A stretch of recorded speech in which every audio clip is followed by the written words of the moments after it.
welcome students of class 12 once again to Jules Biology classes.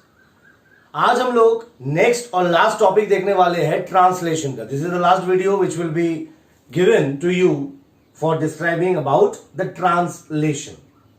Translation में अभी तक हम लोग जो चीजें देखे थे कि कैसे करके कहां पर आपका ट्रांसलेशन हो रहा है, ट्रांसलेशन शुरू होने से पहले क्या क्या स्टेप्स नेसेसरी होता है, जिसको हम लोग बोल सकते हैं नंबर 1 इज कि जो अमाइनो एसिड्स पाए जाते हैं आपके साइटोप्लाज्म के अंदर, वो सारे अमाइनो एसिड्स सबसे पहले तो एक्टिवेटेड फॉर्म में होना चाहिए. क्लियर? तो हम लोग ऑलरेडी डिस्कस कर चुके हैं हमारा प्रीवियस वीडियो के अंदर about the activation of the amino acid. Activation of amino acid मतलब क्या है इसका? ना जो अमाइनो एसिड होगा वो अमाइनो एसिड के साथ जुड़ेगा कौन? जुड़ेगा एंजाइम.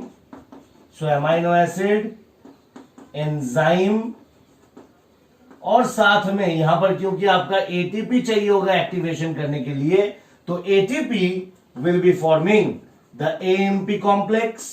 सो ये हो गया आपका द चार्ज्ड और द एक्टिवेटेड अमाइनो एसिड, और साथ में आपके पायरोफॉस्फेट निकल गया, मतलब 2 inorganic phosphate will be released out. ठीक है ना? तो ये जो आपका है this is your nothing but the activated amino acid. Activated amino acid. अब ये activated amino acid will be collected by the specific tRNA. TRNA भी साइटोप्लाज्म के अंदर घूम रहा है. अब जैसे ही आपका अमाइनो एसिड एक्टिवेट हो जाएगा, ये अमाइनो एसिड अपने ही स्पेसिफिक टीआरएनए के साथ क्लब करेगा. तो वही सेम, this is known as the charging of tRNA. ये भी हम लोग पहले बोले थे, चार्जिंग भी बोल सकते हैं या लोडिंग ऑफ टीआरएनए भी बोल सकते हैं. तो tRNA getting attached with the amino acid enzyme AMP complex. So ये जो बन गया, ये बन गया मेरा चार्ज्ड टीआरएनए. ठीक? मतलब this will be the clover leaf model of the tRNA, और ये हो गया इसका जो अमाइनो एसिड जो इसके साथ में बाइंड कर दिया है. यही अमाइनो एसिड का एंटीकोडॉन होगा यहां पर, जो देख के यही आपका tRNA now it will be moving on to the mRNA. ठीक? अब जब हम लोग प्रोटीन सिंथेसिस शुरू करने वाले हैं, प्रोटीन सिंथेसिस और the mechanism of the translation, हमें पता है ट्रांसलेशन कहां पर होगा? ना साइटोप्लाज्म के अंदर होंगे, B it prokaryotes B it eukaryotes. तो इस प्रोटीन सिंथेसिस के अंदर, जैसे मैंने पहले भी डिस्कस किया था, सबसे पहले जो स्टेप होगा that will B initiation. Clear? That will be your initiation. और ये इनिशिएशन होने के लिए जो जो चीजों का जरूरत पड़ेगा वो सबसे पहले होगा कि कुछ सेट ऑफ प्रोटीन्स होते हैं आपके, जिसको हम लोग नाम देंगे इनिशिएशन फैक्टर्स. सो ये इनिशिएशन फैक्टर्स एक्चुअली है क्या? They are set of regulatory proteins, या they are a set of proteins which regulate the mechanism of initiation during protein synthesis. ठीक है? तो ये हो गया आपका club together of certain kind of proteins, जिसको हम लोग इनिशिएशन फैक्टर्स नाम देते हैं. एनर्जी कहां से मिलेगा? थ्रू आउट इसको जो एनर्जी मिलेगा that will B from guanosine triphosphate. ठीक है? एक्टिवेशन ऑफ अमाइनो एसिड में कौन आपका एनर्जी का सोर्स बनेगा? एटीपी. बट यहां पर throughout the process, that is from initiation to अभी हम लोग जो नेक्स्ट स्टेप देखेंगे, थ्रू आउट आपका जो एनर्जी देने का काम करेगा दैट विल बी जीटीपी.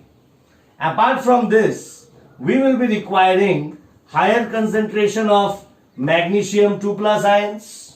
ठीक? तो ये कुछ चीजें हमें चाहिए होगा for the process of initiation. Clear?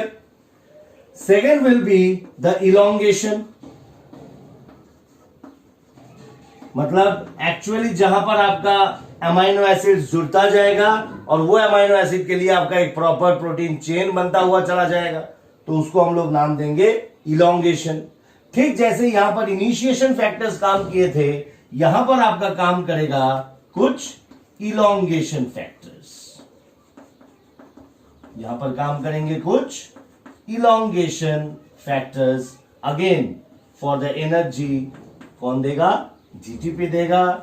Presence of magnesium ions, यहां पे आपका जरूरत हो भी सकता है, नहीं भी हो सकता है, ठीक है, but these two will be the major आपके the elongation factors and the GTP. इस पोर्शन में आपके और दो बहुत अच्छी तरह एंजाइम आपको याद रखना पड़ेगा। एक एंजाइम का काम करेगा that will be your translocase, translocase ये आपका एक एंजाइम होगा जो अभी हम लोग जब आएंगे दैट कॉम्प्लेक्स जो बनेगा इनिशिएशन कॉम्प्लेक्स, उस इनिशिएशन कॉम्प्लेक्स को वो धक्का देगा और वो धीरे धीरे करके आपका एमआरएनए के ऊपर सरकता हुआ चला जाएगा, तो वो आपका जो पोजीशन चेंज करवाने में मदद करेगा that will be your translocase. And further very much of necessary, जिसके वजह से ही आपका ये पेप्टाइड बॉन्ड फॉर्मेशन हो रहा है दो अमाइनो एसिड के बीच, that is your peptidyl transferase. ठीक है, ये आपका एक दूसरा एंजाइम है जिसको हम लोग कभी कभार राइबोजाइम एंजाइम भी बोल सकते हैं, और ये generally it is a type of RNA. कैसा आरएनए? राइबोसोमल आरएनए के आपका एक टाइप होता है ये पेप्टाइडिल ट्रांसफरेज। क्लियर है? ठीक, तो क्या क्या चीज? इलोंगेशन फैक्टर्स, वही अ set of proteins which regulate the process of elongation. We will be requiring energy in the form of GTP in the presence of magnesium chloride ions, magnesium divalent ions. Translocase enzyme चाहिए और हमें चाहिए peptidyl transferase. And finally here we will be studying about the last step of translation, जिसको हम लोग नाम देंगे termination. ठीक है, यहां पर आपके कुछ टर्मिनेटिंग फैक्टर्स काम करेंगे या टर्मिनेशन फैक्टर्स काम करेंगे। ठीक, यहां पर हमें सबसे पहले जरूरत होगा द स्टॉप कोडॉन्स। क्या जरूरत होगा? Stop codons on the mRNA. जिस एमआरएनए सरकता हुआ जा रहा है और उस एमआरएनए जहां पे आपके कोडॉन्स है, अब टर्मिनेशन कहां पर होगा? जब कोई भी आपके स्टॉप कोडॉन आ जाएगा उसके वजह से आपका होगा द टर्मिनेशन। क्लियर है? ठीक, टर्मिनेशन फैक्टर क्या क्या काम करेंगे वो हमें देखना है ना। और लास्ट में आपका मतलब यहां पर आपका प्रोटीन सिंथेसिस खत्म हो जाएगा और जो अमाइनो एसिड या पॉलीपेप्टाइड चेन अभी बनता जा रहा है वो पॉलीपेप्टाइड चेन आपका हट जाएगा। क्लियर है? ठीक, तो तुरंत एक बार देख लो, हम लोग बात कर रहे हैं about protein synthesis. Protein synthesis के मेन स्टेप्स क्या क्या है? इनिशिएशन, इलोंगेशन और टर्मिनेशन। ठीक है, बट ये इनिशिएशन होने से पहले जो हमारे रॉ मटेरियल्स होंगे, what are the raw materials? The amino acids. वो अमाइनो एसिड कहां पर है? वो आपके साइटोप्लाज्म के अंदर ही है। कहां से आया? जब ड्यूरिंग डाइजेशन जो हम लोग प्रोटीन लेते हैं, be it the plant protein, be it the animal protein, उस प्रोटीन का जब एंड प्रोडक्ट आपका डाइजेस्ट हो जाता है in the intestine, small intestine, they are converted into amino acids, और वही अमाइनो एसिड्स हमारे ब्लड के अंदर विलाई में एब्जॉर्ब होता है, और एब्जॉर्ब होके through the blood it is assimilated to each and every cell of the body. तो मतलब जो हम लोग प्लांट और एनिमल प्रोटीन ले रहे हैं वही जब डाइजेस्ट हो रहा है, उसी से जो अमाइनो एसिड निकल रहा है, they are getting transported to each and every cell. मतलब now it is present inside the cytoplasm. ठीक, but those amino acids which are there in the cytoplasm, they are in the inactivated stage. जो सबसे पहले protein synthesis को होने से पहले हमें चाहिए होगा उस अमाइनो एसिड्स को एक्टिवेशन देना या एक्टिवेट करना। अब that will be obviously a energy utilizing step. तो यहां पर एनर्जी आपका कौन देगा? In the form of adenosine triphosphate. तो जो नॉर्मल आपका इनएक्टिवेटेड अमाइनो एसिड था, after getting energy it becomes the amino acid enzyme AMP complex. ठीक है, ये जैसा ही आपका एक्टिवेटेड अमाइनो एसिड बन जाता है, नाउ टाइम होगा कि वो अपने स्पेसिफिक टीआरएनए के ऊपर आके बैठ जाएगा। So that step is called the charging of the tRNA. तो टीआरएनए जो खाली है, जैसे ही वो ज्वाइन हो जाता है with the activated amino acid, it becomes the charged tRNA. Clear? तो ऐसे जब आपका चार्ज टीआरएनए रेडी हो जाएंगे, तब एक्चुअली आपका शुरू होगा ये प्रोटीन सिंथेसिस, जिसका फर्स्ट स्टेप हो जाएगा इनिशिएशन। तो अब हम लोग डिटेल्स में देखेंगे कि इनिशिएशन में एक्चुअली हो क्या रहा है, इलोंगेशन में क्या हो रहा है, और फाइनली टर्मिनेशन में आपका, जैसे नाम सपोज कर रहे हैं कि टर्मिनेट करना, तो यहां पे क्या हो रहा है? प्रोटीन सिंथेसिस आपका स्टॉप हो जा रहा है, और स्टॉप होके जो अब तक धीरे धीरे करके अमाइनो एसिड जुड़ के और एक पॉलीपेप्टाइड चेन बना रहा था, वो पेप्टाइड चेन कैसे करके बाहर रिलीज हो रहा है। तो ये सारा चीज देखेंगे धीरे धीरे। चलिए फिर हम लोग देखते हैं इनिशिएशन प्रोसेस।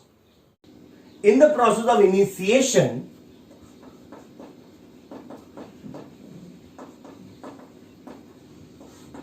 इनिशिएशन के अंदर हम लोग एकदम स्टेप बाय स्टेप चलेंगे। सबसे पहला जो होगा, ये आपका एमआरएनए है with the codons. So this is your mRNA, और एमआरएनए के साथ यहां पर जुड़ेगा सबसे पहले द स्मॉलर सब यूनिट ऑफ द राइबोसोम। तो ये क्या है? This is your the smaller unit of ribosome. ठीक है, मैंने नोट्स में भी आपको दिया है कि अगर आपका स्मॉलर यूनिट यहां पर बोल रहा हूं, इफ इट इज प्रोकैरियोट तो 30S होगा, इफ इट इज यूकैरियोट तो 40S होंगे। ठीक, तो यहां पर मैं इसको लेके चल रहा हूं आपके 30S, मतलब प्रोकैरियोटिक। तो ये दोनों जुड़ के और क्या बनेगा ना, एमआरएनए के साथ जुड़ जाएगा द स्मॉलर सब यूनिट, और ये आके आपका रहेगा, सपोज करिए this is of the prokaryotic ribosome, so this will be your 30S mRNA complex. बिल्कुल स्टेप बाय स्टेप चलिए, उतना कुछ हार्ड एंड फास्ट नहीं है, आप बिल्कुल आसानी से समझ पाओगे। खाली आप धीरे धीरे देखते जाइए किसके बाद क्या क्या चीजें हो रहा है। ठीक, and it will be very much easier to understand. तो इस प्रोसेस के लिए मैंने क्या बोला था, सबसे पहले काम करेगा कुछ इनिशिएशन फैक्टर्स, आईएफ नाम दे देता हूं, और क्या था, एनर्जी चाहिए उसको इन the form of GTP and in the presence of magnesium divalent ions. ठीक है, क्लियर? तो ये जो हो गया आपका the association of the mRNA with the 30S ribosome, जिसको हम लोग नाम देंगे द 30S mRNA कॉम्प्लेक्स। कोई दिक्कत?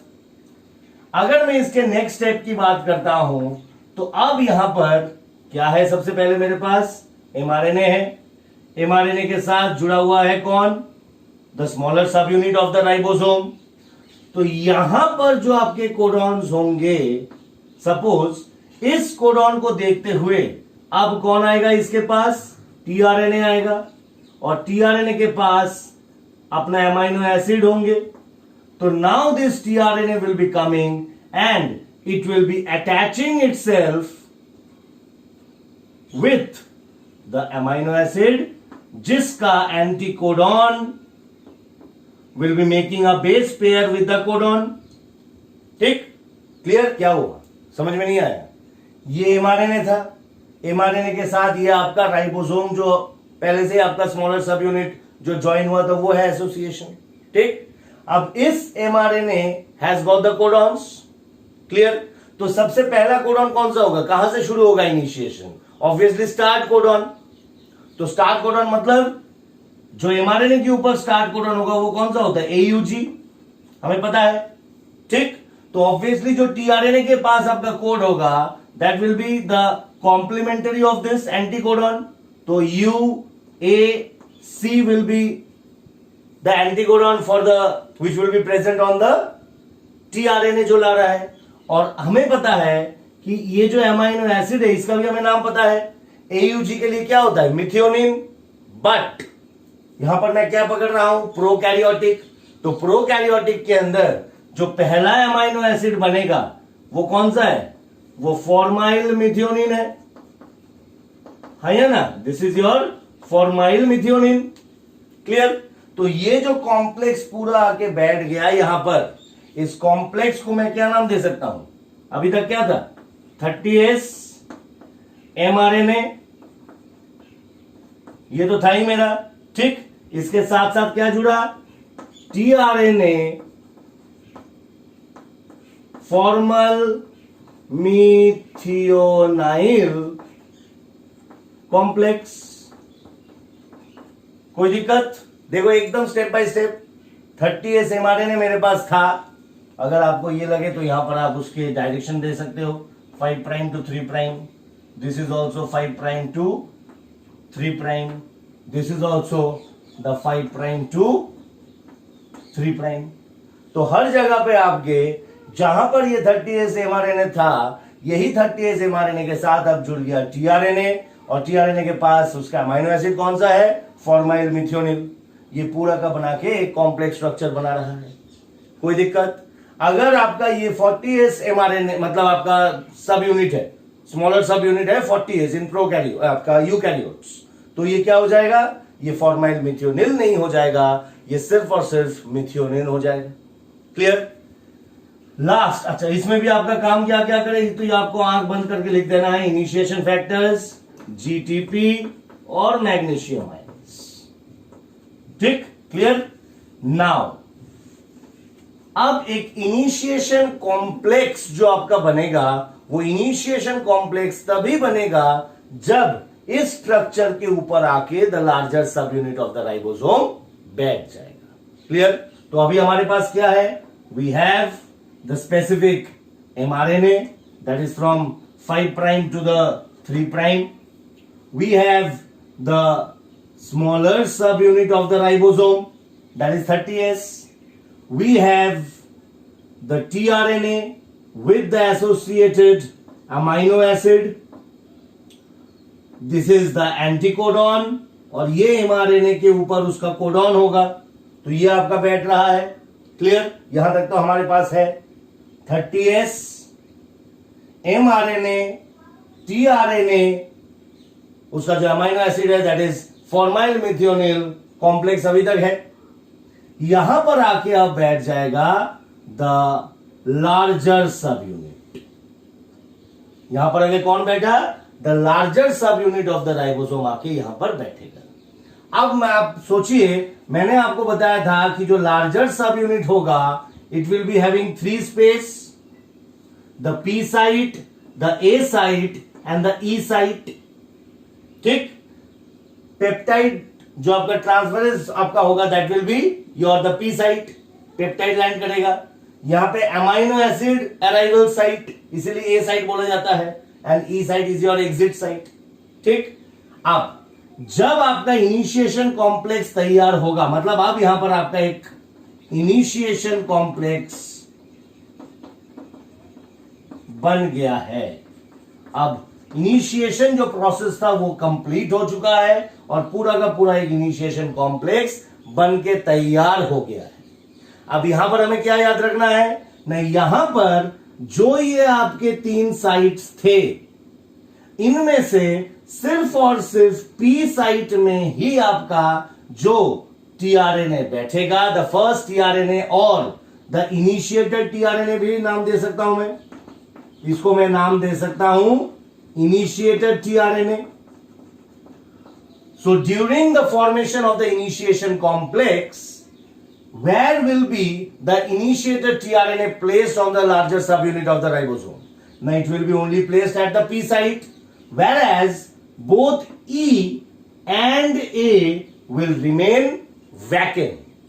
क्या बोला मैंने, E और A के अंदर कोई भी आपका नया tRNA नहीं बैठेगा, सिर्फ और सिर्फ जो नया tRNA है, मतलब जो इनिशिएटेड tRNA है, वो जिस जगह पे बैठ जाएगा that will be, it will be occupying the p site of the larger subunit.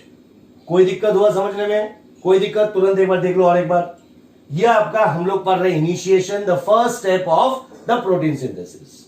Initiation में क्या होगा? सबसे पहले आपका जो एमआरएनए होगा, it will be attaching with the smaller सब यूनिट, दोनों ज्वाइन करेंगे और ये आपके कॉमन कुछ फैक्टर्स है जो थ्रू आउट द इनिशिएशन आपका काम करेंगे। उसमें क्या है? इनिशिएशन फैक्टर्स है, जीटीपी गिव्स एनर्जी, और ये जो स्मॉलर सब यूनिट और लार्जर सब यूनिट आके क्लोजली अटैच्ड हो रहा है, इसके लिए आपका जिम्मेदार है the magnesium ions. Magnesium ions play a very vital role to associate both the subunits of the ribosome, the larger subunit to the smaller subunit. Clear है? सबसे पहले आपका बनेगा 30S mRNA कॉम्प्लेक्स। जैसे ही 30S mRNA कॉम्प्लेक्स बैठ गया, अब उस mRNA का जो स्टार्ट कोडॉन होगा, दैट विल बी AUG। अब उस स्टार्ट कोडॉन के लिए जो आपका एंटी कोडॉन होगा, विच will be carrying the first amino acid, it will be coming and it will be associating and making complementary bond with its the anticodon with the codon. Clear है? ठीक। तो यहां से भी काफी सारे क्वेश्चन आता है कि आपका सबसे पहला अमाइनो एसिड कौन सा है। अगर आपका बेस्ड ऑन द 30S और 40S, 30S मतलब प्रोकैरियोट, तो प्रोकैरियोटिक के अंदर हमें याद रखना है पहला जो अमाइनो एसिड होगा that will be the formyl methionine, F for formyl. Clear? अगर वो आपका यूकैरियोटिक होता है तो हो जाएगा मिथियोनिन, जिसको हम लोग मेट से भी डिनोट करते हैं, एफ मेट फॉर प्रोकैरियोट्स, सिर्फ मेट एमिटी फॉर द यूकैरियोट्स। ठीक है, ये हमें पता है। उसके बाद तो आपका सबसे पहले एक कॉम्प्लेक्स बना, 30S mRNA पहले से था, आया कौन? tRNA, साथ में किसको लाया? एफ मिथियोनिल, तो ये पूरा कॉम्प्लेक्स बन गया। अब इनिशिएशन कॉम्प्लेक्स बनने के लिए लास्ट ऑफ ऑल यहां पे एसोसिएट होना है the larger sub unit. Larger sub unit आके कैसे बैठेगा ना, उसका जो पी साइट है, उस पी साइट के ऊपर आके आपका इसका टीआरएनए जहां पर बैठा हुआ था ना, पी साइट के अंदर आके वो बैठ जाएगा। मतलब क्या है? एक राइबोसोम के अंदर आपके जो ई, पी और ए है, इसके अंदर सिर्फ और सिर्फ पी साइट में ही इनिशिएटर टीआरएनए बैठेगा, which means that after the formation of the initiation complex, both the E site and the A site of the larger subunit of the ribosome remains vacant. Clear? और तब जाके बोल सकता हूं yes, my initiation process gets completed. कोई दिक्कत? अच्छी तरह समझ में आया? क्लियर? अब हम लोग बात करेंगे about the next process, that is elongation में क्या हो रहा है। So next process will be my elongation. First is your initiation, second is my elongation. ठीक? इलोंगेशन के अंदर देखो, मैं इसी से ही आपको समझाऊंगा इलोंगेशन भी। इलोंगेशन में अभी तक हमारे पास क्या है? This is your mRNA, this is the larger sub unit with the E, P and A site. Clear? This is the smaller subunit of the ribosome.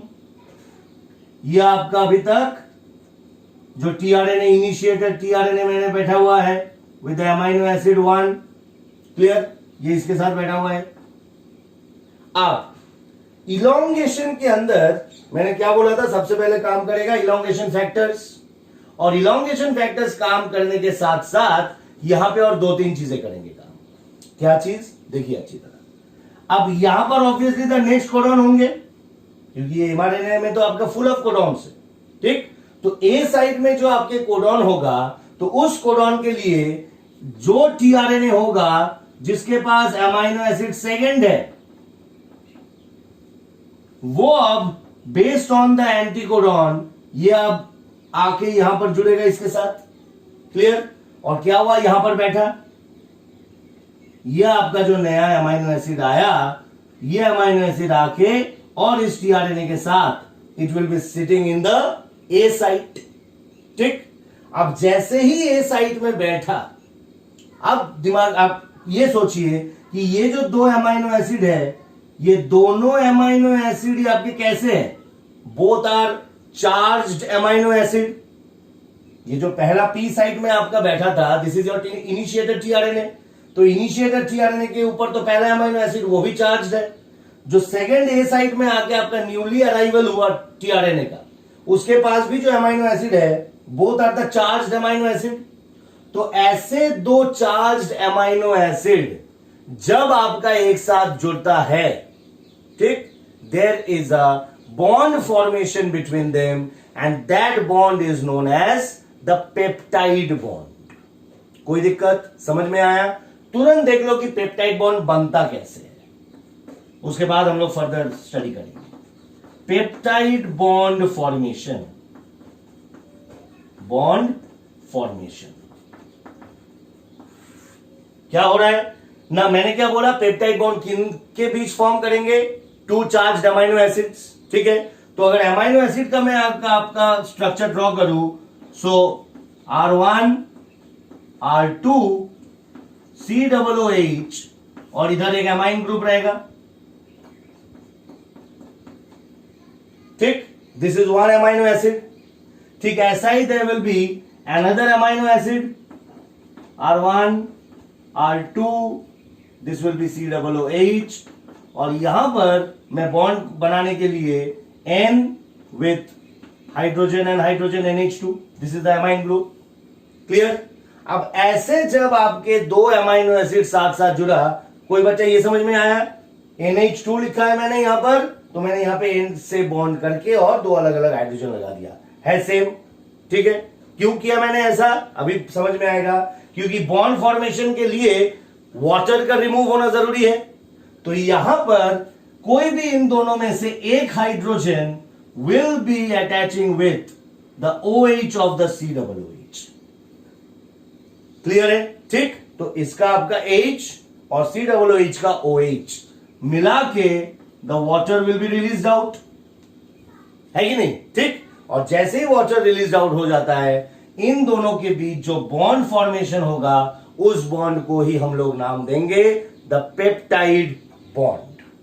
समझ में आया? क्लियर है? तो अगर मैं बात करूं तो ये अगर हट जाएगा तो आपका कैसे स्ट्रक्चर बैठेगा ना? मैं यहां से, तो ये कैसा स्ट्रक्चर बना इन दोनों में? यहां पर CO है और यहां पर आपका NH है, ठीक। तो ये जो बॉन्ड बना, इस बॉन्ड को ही मैं पेप्टाइड बॉन्ड का नाम दे सकता हूं। Anybody, any question still now?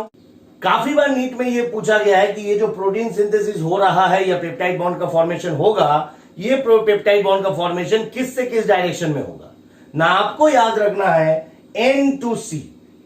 आपको क्या याद रखना है? N to C डायरेक्शन में ही आपका पेप्टाइड बॉन्ड का फॉर्मेशन हो रहा है। क्लियर है? कोई दिक्कत यहां तक? So this was all about your peptide bond formation. तो अब समझिए आप इलॉन्गेशन प्रोसेस के अंदर क्या हो रहा है ना? जैसे ही आपका ये दो अमाइनो एसिड साथ में जुड़ गए, ये जो P साइट में है, ये अपना अमाइनो एसिड किसको दे देगा? A साइट में दे देगा। क्लियर? तो सबसे पहले तो ये सोचो कि आप दो अमाइनो एसिड चार्ज, दो टीआरएनए यहां पे बैठा हुआ है। यहां पर एक आपका एंजाइम काम करता है जिसको हम लोग नाम देंगे ट्रांसलोकेज। कौन सा एंजाइम काम करेगा? ट्रांसलोकेज। और ये ट्रांसलोकेज एंजाइम जो है, इसका काम क्या है ना? इसका काम को क्या होगा कि ये जो आपका पूरा इनिशिएशन कॉम्प्लेक्स यहां पर बैठा हुआ था, या the complex of the ribosome along with the tRNAs along with the mRNA, ठीक, इसको पूरा यहां से धीरे धीरे करके ढकेलेगा। मतलब जैसे इसको अगर आपका प्रेशर देगा, तो ये जो राइबोसोम पूरा आपका है, ये राइबोसोम अब धीरे धीरे कोडॉन टू कोडॉन ट्रांसफर होगा। मतलब it will B move along the mRNA। mRNA fixed है, ये लार्जर सब यूनिट है, ये स्मॉलर सब यूनिट है। और अगर इस लार्जर और स्मॉलर सब यूनिट को लेके मैं अगर प्रेशर देता रहूं, तो it will be moving along the mRNA, ठीक। तो ये काफी बार पूछा गया कि इलॉन्गेशन जो हो रहा है वो किस डायरेक्शन में होता है, ठीक। तो ट्रांसलोकेज के वजह से ये आपका movement of the ribosome complex हो रहा है along the direction of the mRNA, और वो किस डायरेक्शन में होगा? From the 5 prime to the 3 prime end. समझ में आया ये चीज? ठीक, सबसे पहले तो ये ट्रांसलोकेज। अब ये जो दो पेप्टाइड बॉन्ड के फॉर्मेशन हो रहा है यहां पर, मतलब यहां पर जैसे ही आपके दो चार्ज अमाइनो एसिड आ जाएगा, उनके बीच आपका जो पेप्टाइड बॉन्ड का फॉर्मेशन होगा, इसके लिए भी एक आपका एंजाइम की आवश्यकता होगा। That enzyme will be known as the peptidyl transferase. क्या एंजाइम है? इस एंजाइम का नाम है peptidyl transferase, which is actually a ribosomal RNA, जिसका अगर मैं स्ट्रक्चर की बात करूं 23S और 28S RNA मॉलिक्यूल आपका होता है। ठीक है, क्लियर? कोई दिक्कत? इसी को ही कभी कभार बोला जाता है राइबोजाइम।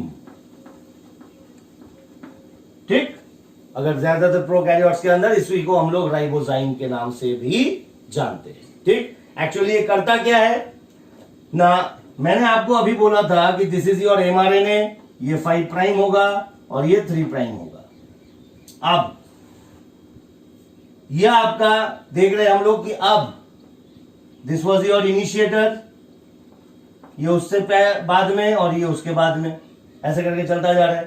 ठीक, तो अब जो आपका हो गया, दिस इज योर स्मॉलर सब unit, this is your larger sub unit. Clear? Suppose this is E site, P site, A site. Translocase अगर इसको धक्का दे दिया, मतलब क्या हुआ, अब ये हल्का सा सरक गया, तो देखो पहले आपका ये पी साइट में था, जैसे धक्का दिया ये जो आपका कोडॉन था अब ये आ गया कहां पर, ई साइट के अंदर। क्लियर? ठीक, अब ये जो मेरा नया अराइवल हुआ था, अब ये अराइवल हो जाएगा यहां पर, ये धीरे धीरे सरकना है ना, तो ये जो ए के पास आपका है, अब ये आ जाएगा इसके पास। ठीक, इसके पास क्या है, इसके पास अपना अमाइनो एसिड 2 था, याद करो, ये आ गया अब यहां पर, और इसके पास क्या था ना, ये अपना जो अमाइनो एसिड है वो इसको दे दिया था। क्लियर? तो इसके साथ लिंक्ड हो गया एक दूसरा amino acid, that is your the first amino acid 1, और ये कौन दिया, इनिशिएटर टीआरएनए, तो इनिशिएटर टीआरएनए खाली हो गया, और खाली होके ये आपके कहां पर आ गया, ये आ गया आपके ई साइड के ऊपर। देखो इसके ऊपर कोई भी आपका अमाइनो एसिड नहीं है। ठीक, तो ऐसे करके ही अब जैसे ही ये जगह खाली हो गया, तुरंत इसके लिए आपका दूसरा एक जो जिसके बाद थर्ड अमाइनो एसिड है वो टीआरएनए आके अब now it will be entering into the A site once again. ठीक, तो इसके नेक्स्ट स्टेप अगर मैं बात करता हूं तो अब देखो ये ई साइड पे था, अब अगर ये और सरक जाएगा, मतलब क्या है, अब जो पहला कोडॉन है वो खाली हो गया, वो पहले ई साइड पे था, ये और सरक गया तो ये अभी कोडॉन खाली हो गया, इसके बाद वाला हो जाएगा ई साइड में, नेक्स्ट पी और ये ए, मतलब जो लार्जर सब यूनिट होगा वो यहां पर आ गया, this is your the smaller सब यूनिट। ठीक, देखो पहले पी साइड, पी से वो चला गया ई साइड के बाद, ई साइड से वो बिल्कुल बाहर निकल गया, मतलब now this is your P, this is your E and this is your A side. ठीक, यहां पर कौन आया, ए साइड में एंट्री किया, तो जो ए साइड में एंट्री करेगा वही अभी पी साइड में बैठेगा, तो इसके पास कौन सा है amino acid, third amino acid है। थर्ड अमाइनो एसिड के साथ अमाइनो एसिड 2 बॉन्ड फॉर्मेशन कर लिया, अमाइनो एसिड 1 बॉन्ड फॉर्मेशन कर लिया, मतलब ऑलरेडी यहां पर एक ट्राइपेप्टाइड बन चुका है मेरा। ठीक, एक ट्राइपेप्टाइड बन चुका है ना, यहां पर क्या था, 2 पेप्टाइड बना है। ठीक, तो पहले इनिशिएटर दे दिया इसको, ये सरक गया, दोबारा जैसे ही आपका नया आया ये उसको दे दिया, और करते करते ऐसे करके आपका मतलब यहां पर 3 प्रोटीन चेन ऑलरेडी मेरा बन गया, तो सॉरी 3 प्रोटीन चेन बोल रहा हूं, एक protein chain consisting of 3 amino acids already बन गया। ठीक, तो एक ट्राइपेप्टाइड ऑलरेडी मेरा फॉर्मेशन हो गया। यहां पर जो आपका सेकेंड अमाइनो एसिड वाला था तो ये सेकेंड अमाइनो एसिड वाला अब रिलीज हो जाएगा क्योंकि इसके पास और कुछ नहीं है, ये इसको दे दिया है। और जो पहला वाला अमाइनो एसिड था इनिशिएटर, वो अगेन आपका रिलीज हो गया इनटू द साइटोप्लाज्म।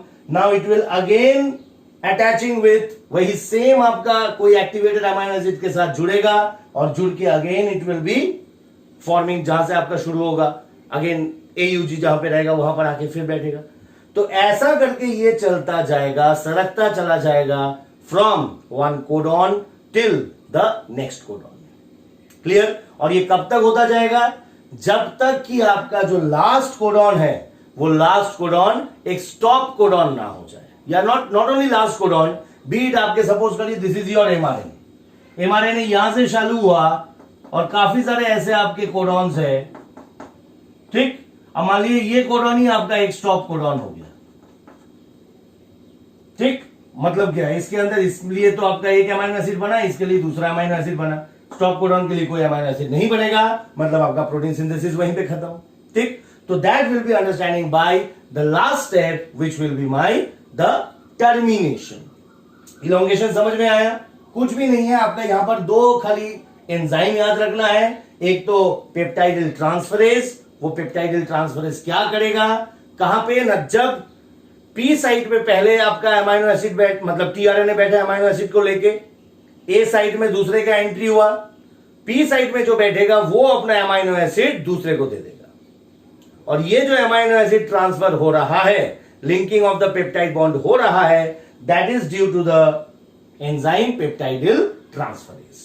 क्लियर है? और ये जो पहले पी में था वो ई में चला गया, जो ए में था वो पी में आ रहा है, वो क्यों हो रहा है? That is due to the enzyme translocase, because translocase क्या कर रहा है, इस राइबोसोम को मूव करवा रहा है किसके ऊपर? Along the mRNA chain. कोई दिक्कत समझने में?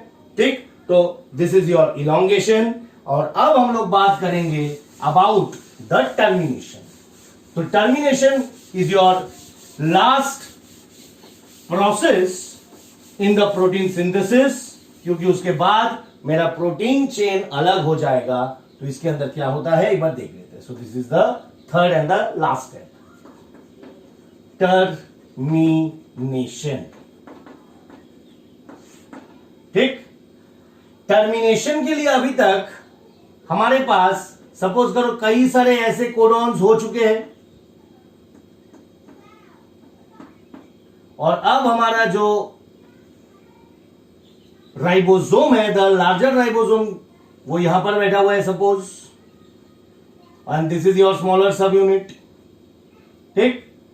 दिस इज योर टीआरएनए जिसके पास कोई भी अमाइनो एसिड है नहीं, because this is your E site, this is the P site.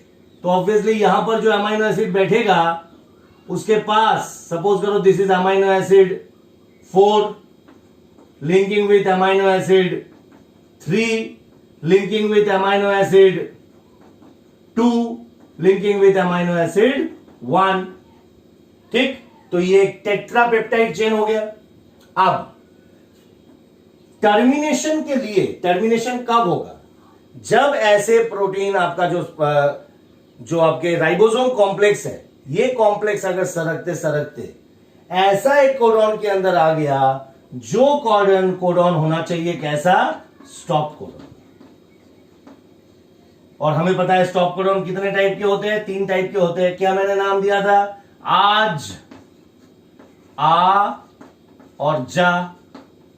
ठीक। इससे पहले यू लगा दो। तो आइदर ऑफ दिस 3 अगर आपका यहां पर बैठ रहा है, then the termination will be happening. समझ में आया? आइदर इस 3 स्टॉप कोडॉन की अगर कोई भी एक आपका आ जाता है यहां पर, तो आपका ये टर्मिनेशन खत्म हो जाएगा। क्लियर है? तो सपोज करो क्यों खत्म हो रहा है ये हमें जानना है। स्टॉप कोडॉन अगर यहां पर है, suppose this is your UAG suppose, तो इस UAG पहले क्या हो रहा था?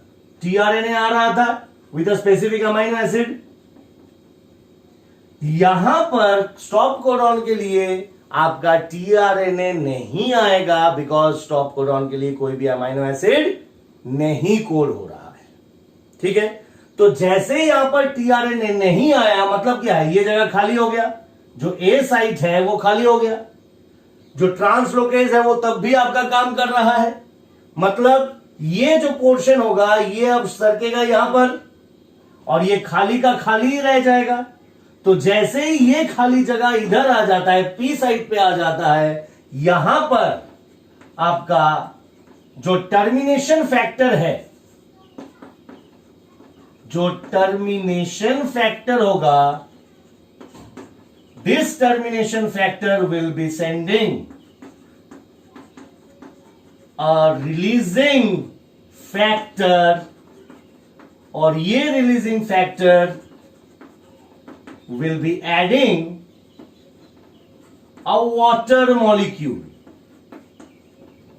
क्या ऐड कर देगा? टर्मिनेशन।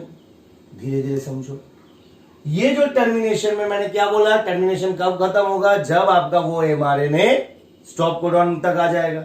तो अगर स्टॉप कोडॉन आ गया तो स्टॉप कोडॉन के लिए कोई भी टीआरएनए नहीं आएगा विद अमीनो एसिड, इसका सवाल ही पैदा नहीं होता है।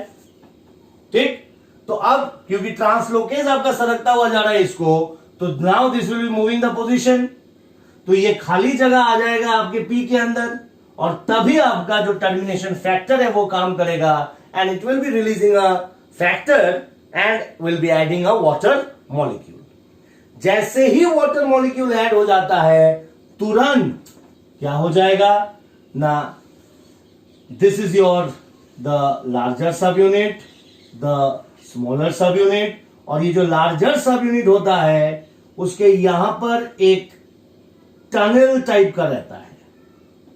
क्या रहता है? उसका यहां पर एक टनल या होल टाइप का रहता है। क्लियर है? तो अभी तक जैसे जैसे प्रोटीन चेन बन रहा था आपका, ये प्रोटीन चेन अब रिलीज हो जाएगा क्योंकि यहां पर कोई भी आपका टीआरएनए नहीं मिला या कोई भी दूसरा एमाइनो एसिड नहीं मिला।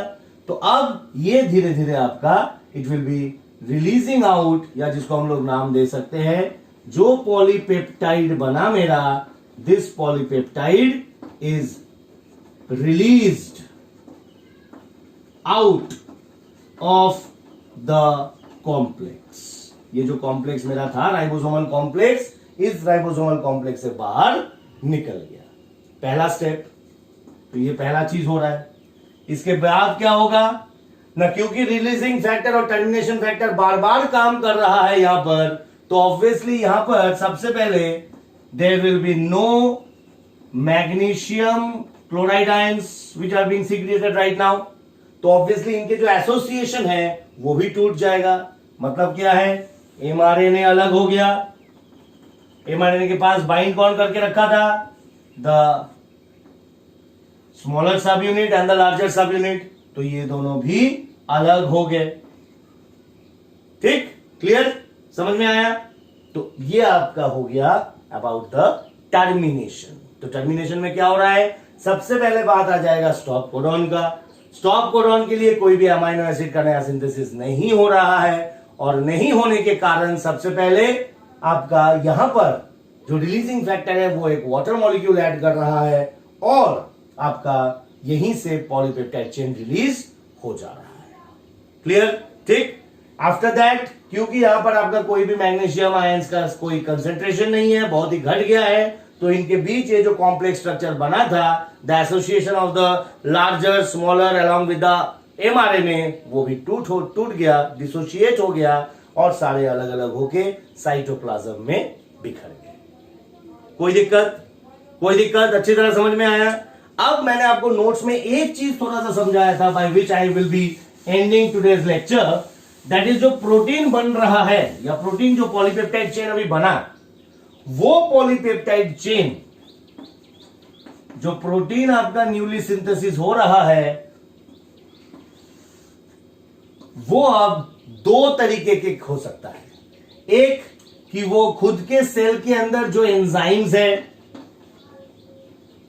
ठीक, जो सीक्रीशंस है, उस पे काम करे, या वो आपके प्रोटीन जो है वो ईआर से होते हुए मॉडिफाई होके वो गोल्गी बॉडीज में चला जाए।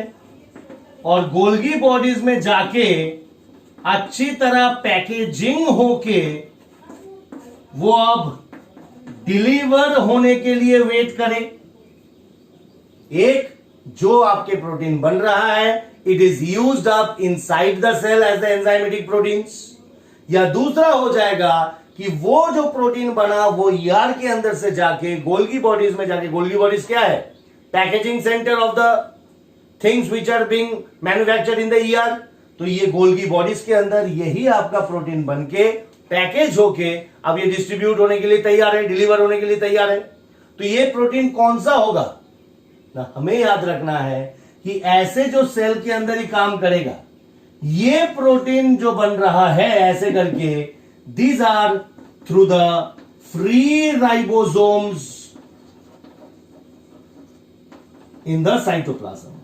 फ्री राइबोसोम्स मतलब जो राइबोसोम्स फ्रीली सस्पेंड होके रखा हुआ है इन द साइटोप्लाज्म, उस राइबोसोम्स आपका जब ज्वाइन करके और प्रोटीन बनाता है, this protein are released inside the cytoplasm and they are not stored, they are generally used up as the cell enzymes।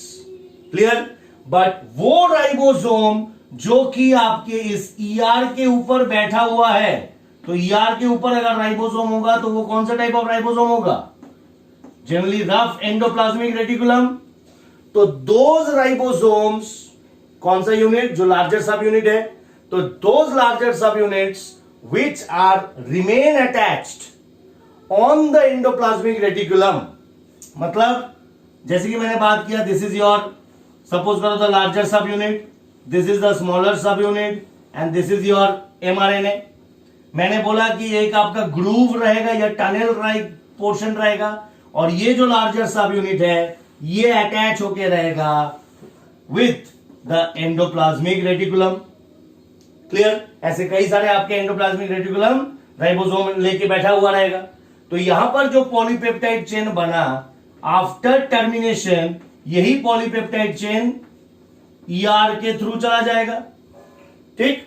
तो ईआर के थ्रू जो जा रहा है, दिस आर वेरी मतलब सेंसिटिव काइंड ऑफ प्रोटीन्स, जो कि काफी ज्यादा डिग्रेडेशन होने के चांस रहता है।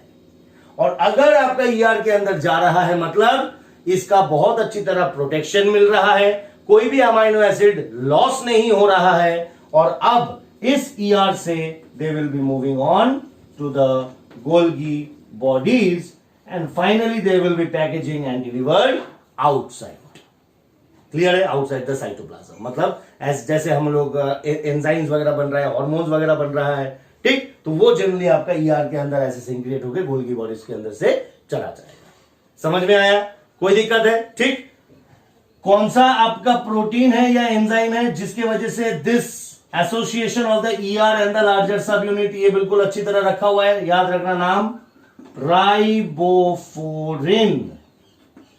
Riboforin 1 and riboforin 2 is the enzyme which helps in the association of the ER with the larger subunit of ribosome।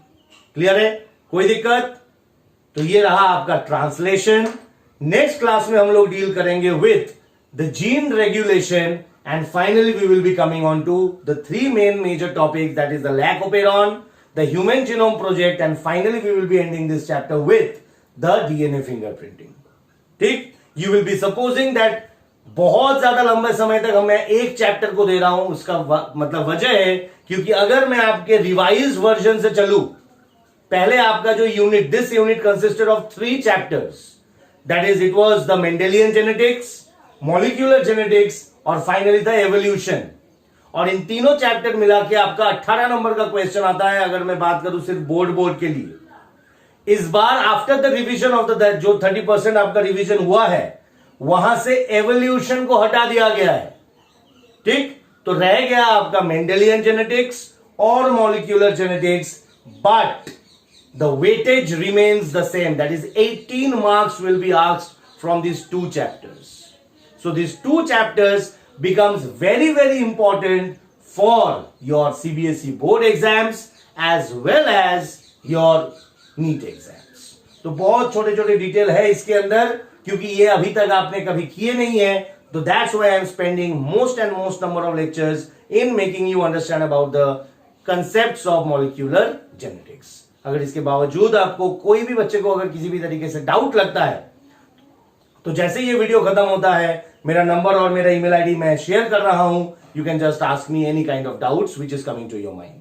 But please get this clear कि ये चैप्टर एक बार देखने से नहीं होगा, जैसे जैसे आप देखते जाते हो आपको साथ साथ खुद करके देखना है। Practice makes you very very essential in this chapter. Okay, thank you everybody, will be meeting next in our next video lecture. Thank you till then.